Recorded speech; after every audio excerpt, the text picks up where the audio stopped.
Welcome to the William and Mary Entrepreneurial Thinkers podcast, where we dive into the mindsets, skills, and stories behind creative action and bold ideas. Whether you're building a business, launching a project, or just exploring what it means to think like an entrepreneur, you're in the right place. And real quick, make sure you check in using the link in the show notes. It takes just a few seconds and earns you points that you can use for snacks, swag, and perks here at the Hub. It also helps us in creating and tailoring content that actually matters to you. So, hit pause if you need to, check in, and now let's jump into today's episode.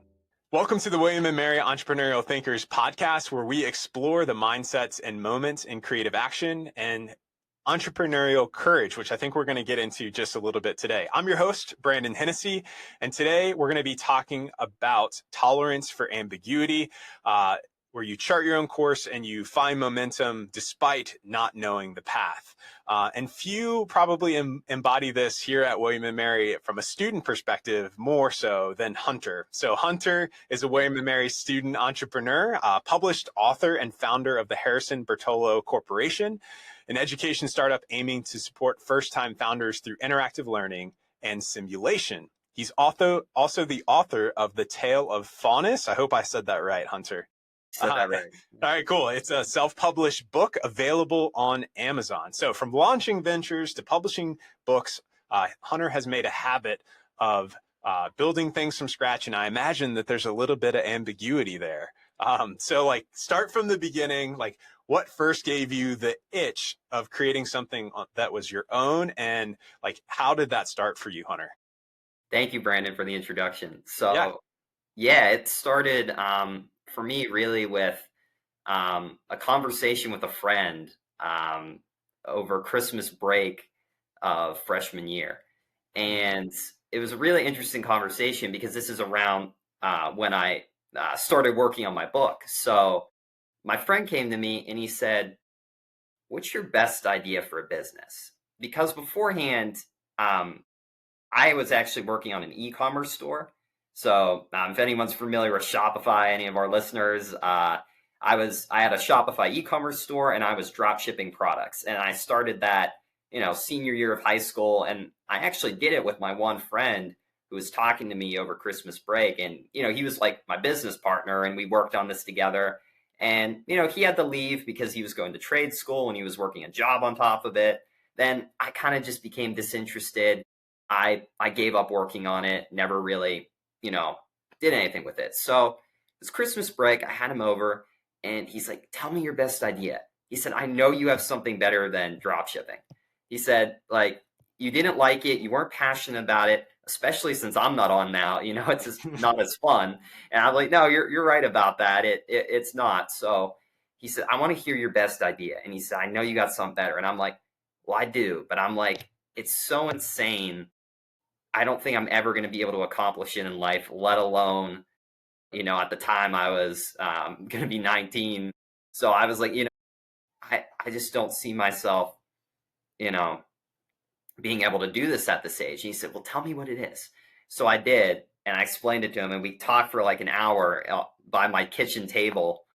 And he's like, "That's brilliant." He said, "You have to do that." And I was shocked. I never thought that would be the response that I would get. So I called up my friend at school. He's a William and Mary student named Blake Bertolo. So I called him up, a really good friend of mine, and talked for a couple hours. And he said, "I love it." He said, "I'll be your business partner." So I was like, wait a minute. I just had two people say they love the idea. And I'm like, you know what? I'm going to jump into it. So Blake and I partnered and we started the company about a month later. So that's the story of kind of where it came from. And, the ambiguity with that is we were jumping into the unknown. We were starting a full, brand new company that I had no experience doing. I've only ever sold products on Shopify. So, I've drop shipped. I know commerce, tax law, all that. I know all that, but this was a whole new level because we're actually working on, not just reselling other people's products, we're actually developing our own.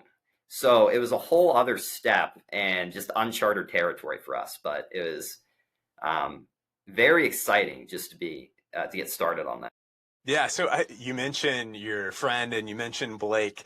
Like it seemed like you had an idea, there was a problem that needed to be solved. Was it that like resolution that helped you wade through ambiguity and it's like, oh, I've got a little bit of peer collaborative confirmation.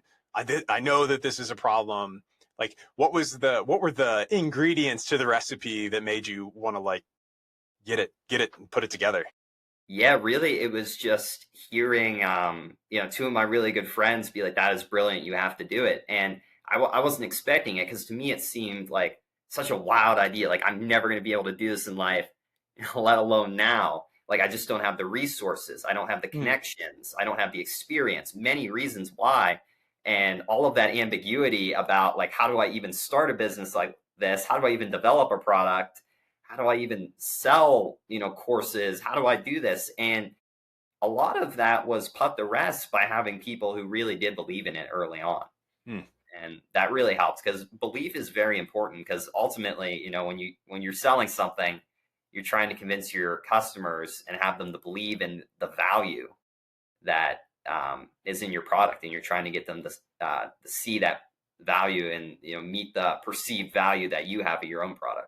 Yeah, so I think that's the perfect segue. Like building out Harrison Bertolo. I know, like you and I have had many conversations about the nuances and the layers and Right. the trajectory, the vision. How can you succinctly say like what the idea started as, and to then what it is today? Like what has happened, and what would be helpful for the audience to understand? Absolutely. So it started out actually as a website. We didn't even have a second product at the time. So the company was originally created to sell courses through a website, and we would basically be teaching people how to start their own business, how to do like, LLC registration, marketing, and we might even have some copy and paste internet business models. And you basically subscribe and you'd have access to all of these courses through our website.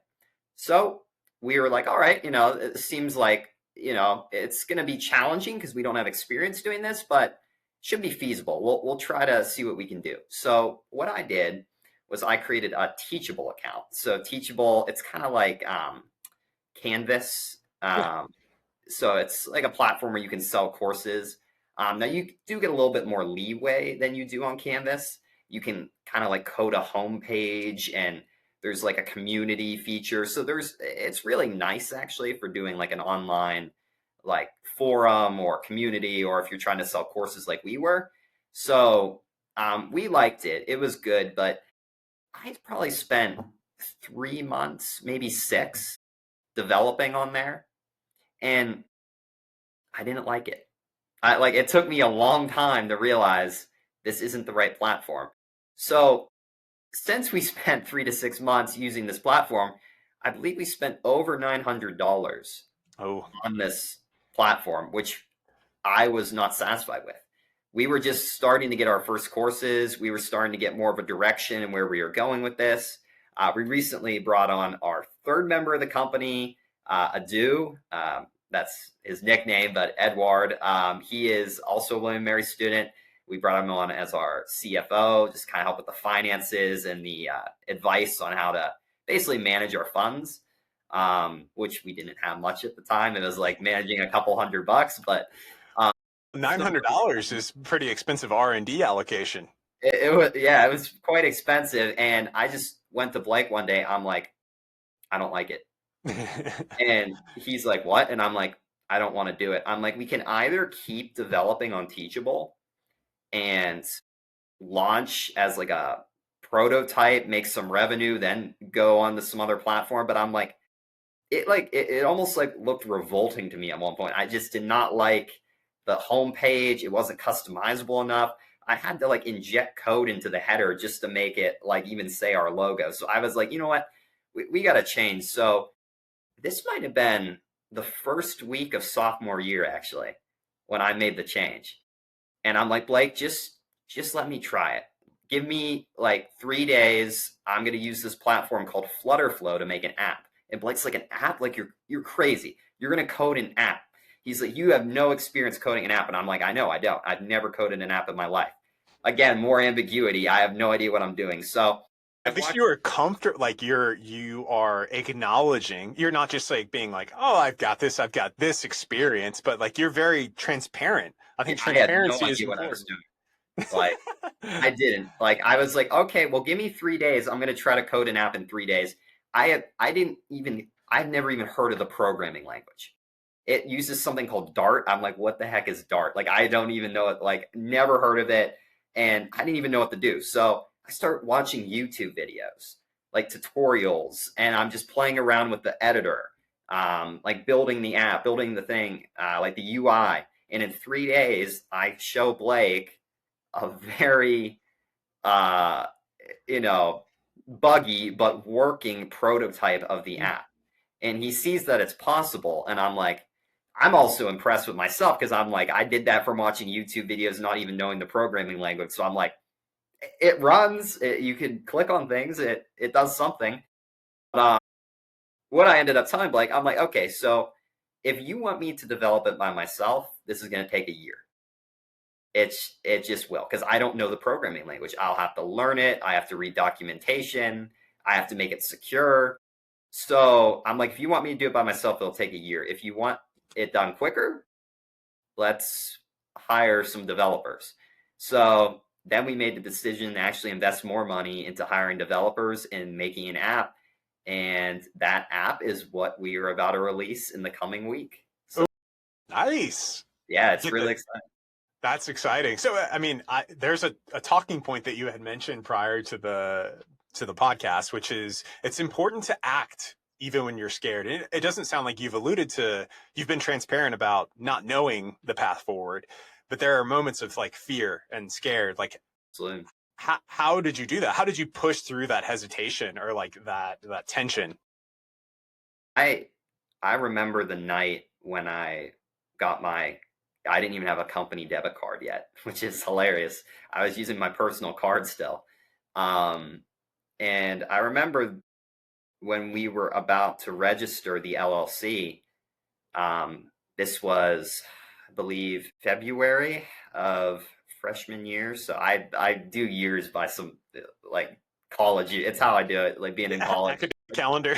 Yeah, I do academic calendars as time. Like that's just how I compartmentalize it. But so that's when we were registering the LLC, and I remember just sitting by the computer, like alone, like in the lounge of my dorm, just like literally staring up at the ceiling, like, do I even do this? Like, I can, like, it's not too late. I can easily back out because we subscribed to Teachable a few weeks prior, and they give you like a 30-day trial. So I could have canceled it. We could have just scrapped the whole thing, not lost any money. And I'm sitting there, I'm like, do I do it? And I'm just like literally thinking up at the ceiling, like I'm afraid because one, I'm about to commit to like $900 on top of the LLC filing. Then we have taxes and we have all this, and like I'm like, am I going to do this? Am I actually going to start this company? Like I talked about it with Blake. I've talked about it with my other friend, but is this actually real? And I'd probably spend an hour just literally staring up at the ceiling, like, what do I do? Like I was terrified. It's a big commitment. I was committing to investment and time, money, and I frankly had no idea what I was doing. So I ended up just like, all right, I'm going to regret it for the rest of my life if I don't. I was just thinking about like if I'm in my job one day, my corporate job, my little cubicle, like, in my 40s, am I going to look back and like hate myself for not doing this now? And I was like, I just can't live with the regret of not doing it in the missed opportunity. So I'm like, there's my answer. Then I put in my debit card, registered the LLC, and kept the $900 subscription, which ended up being a sunk cost. But hey, we learned from it. So sunk cost in the maybe prototype business model sense, but not in terms of your intellectual inventory that you can pull out every once in a while you're like, it may have been a sunk cost. It didn't move our product forward, but it moves me forward, right? As a founder, right? That's cool. Well, in terms of that, like there's another question that I want to ask about. As a student founder, you wear a lot of hats. Entrepreneurs, community entrepreneurs, CEOs, they all wear lots of hats. What do you wish other young entrepreneurs knew or understood about tolerance for ambiguity? What do you wish they knew about it? Yeah, that's a really good question. I feel like what I wish they would, keep in mind, for entrepreneurs that are starting their business is that, like, you're not going to know everything. Like there's going to be a lot that's surprising or a lot that you just weren't aware of. And for me, that just as a concrete example, that came in the form of a sales tax permit. It's what is that? Like most people are like, what's that? It's like, well, you need one. So I found out we needed one, and Blake and I spent like 2 hours together trying to get it. I mean, that might have been the most painful experience of my life, trying to get a sales tax permit. Like the IRS taxes are more pleasant. So it was it was not great, but we we got through it. So what and that's just an example. So with ambiguity, like you really have to be prepared. There's going to be things that come out of nowhere. I didn't know that. I didn't like plan on this happening, and you got to be ready to handle it. Again, the sales tax was just one example. We have other examples with just like, hey, Teachable's not working. I didn't know Teachable would suck like 6 months in, but it does. So we then had to pivot, and it's constantly about being able to pivot. And what a real killer is when people are so invested in their original idea or in their original concept, their original prototype, their original solution. They just can't move on. They can't move on from the investment in time and money, and it just kills the whole thing. And luckily, I did not have that problem at all. Like I'd just be like, well, $900 on Teachable. I mean, it's terrible. Like it hurt, but at the same time, I was like, let's try an app. Let's try this. Let's try that. And we changed the name of the company. We changed the name of the app. We changed the courses, the UI, countless times. I mean, the company is practically unrecognizable apart from the people who were on board a year and a half ago. It's barely the same at all. Those are really great examples, Hunter. I mean, then you're leveraging the relationship still, right? You're leveraging the collaboration, and you're leveraging the trust that you have as a team that you can pivot. Like you have that trust so that you can do those things, so that you can evolve, and you're not static. And I think that's really important because the entrepreneurial landscape is not static.